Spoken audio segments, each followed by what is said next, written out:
Salut. J'espère que ta vie est badass, pis il rock la fucking place. Yeah! What? Represent! Quelle belle intro. C'est merveilleux. Euh, Parlons de films encore. Toujours de films. Ah, des films partout! C'est un film que j'ai récemment obtenu, en fait, parce que je l'avais vu quand j'étais jeune, mais, tu sais, bon, il y a tellement de films à acheter dans la vie que maintenant on n'achète pas tout, puis bon, j'ai comme retrouvé un peu ce film-là. Je l'avais déjà vu, je l'avais revu il y a une dizaine d'années, mais là, je l'ai acheté pour l'avoir dans ma collection. C'est le film Judgment Night. La nuit du jugement.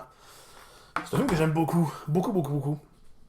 Il y a quand même beaucoup de gros noms attachés au film. Si on prend le réalisateur, bon, le réalisateur, un des films qu'il a fait que j'ai beaucoup aimé, c'était Blown Away. En français, c'était quoi? C'est Billet pour l'enfer avec Jeff Bridges puis Tommy Lee Jones. Mais il a fait aussi Le fantôme et les ténèbres avec Val Kilmer. Euh, donc c'est un bon réalisateur qui a fait le film.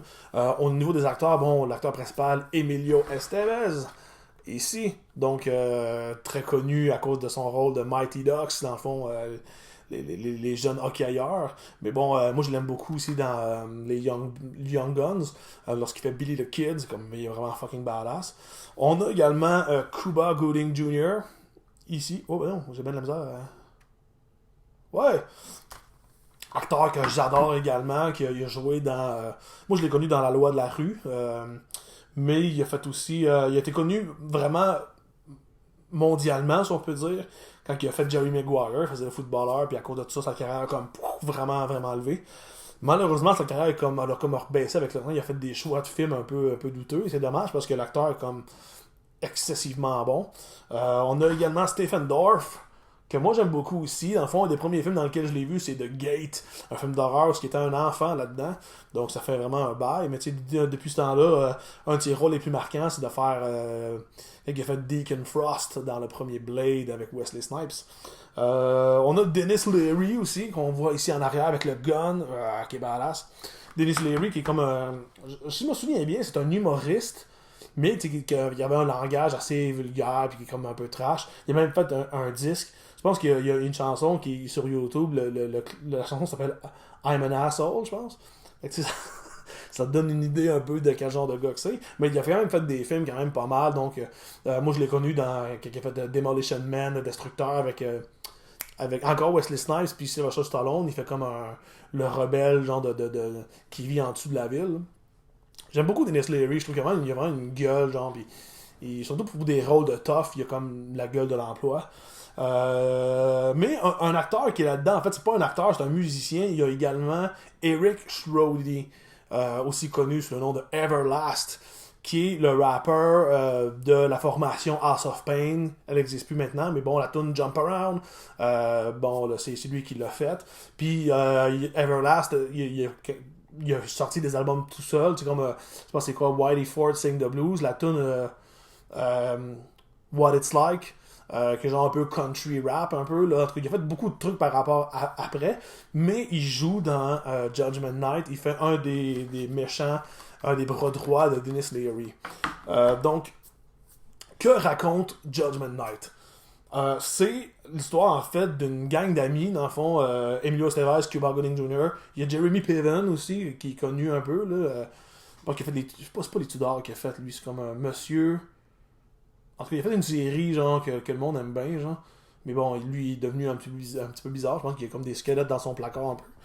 Puis, dans le fond, le frère de Emilio Estevez, c'est Stephen Dorff. Dans le fond, ces quatre-là ont loué une espèce de RV, de véhicules récréatifs, puis ils s'en vont voir un match de boxe dans une ville qui est comme pas trop loin. En fait, je me rappelle même plus, je l'ai écouté genre il y a 2 jours, puis je me rappelle plus où est-ce qu'ils vont. Mais ils vont dans une autre ville pour voir un match. Mais dans le fond, la route est complètement jammée. Il y a comme vraiment trop de monde, ils sont dans un embouteillage. Puis le conducteur, il fait comme ah, gars, je veux arriver à temps, fuck the world, genre, je m'en vais ailleurs. Fait que dans le fond, il prend une autre route pour aller au stadium, mais tu sais, ils savent pas vraiment c'est où. C'est à l'époque parce qu'il n'y avait pas de cellulaire et pas de GPS. Fait qu'ils se dirigent un peu, puis c'est comme ils savent pas trop où ils sont, puis c'est comme une espèce de quartier, genre vraiment délabré, puis c'est thuggish, là, un peu, puis eux autres, c'est comme des gens un peu de pas de la haute société, mais tu sais, quand même un peu. Puis dans le fond, ils se perdent Puis, en se perdant, ben, ils sont comme témoins d'un meurtre où on voit Dennis Leary, justement, lui, il s'appelle Fallon, je pense, dans le film. Lui puis sa gang, ils font comme assassiner un gars à bout portant. Puis eux autres sont témoins de ça. Fait que dans le fond, ils se font comme pourchasser par des tueurs dans une ville qu'ils connaissent pas.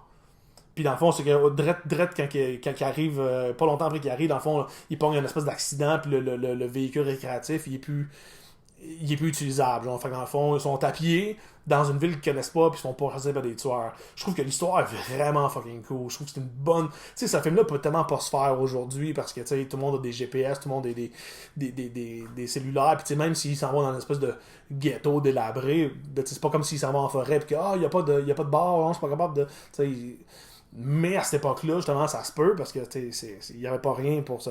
Enfin, dans le fond, à chaque fois qu'ils se trouvent une place, ben, moi, les gangsters sont pas loin en arrière. Puis, en plus, ce que j'aime du film, c'est que l'histoire commence vraiment rapidement.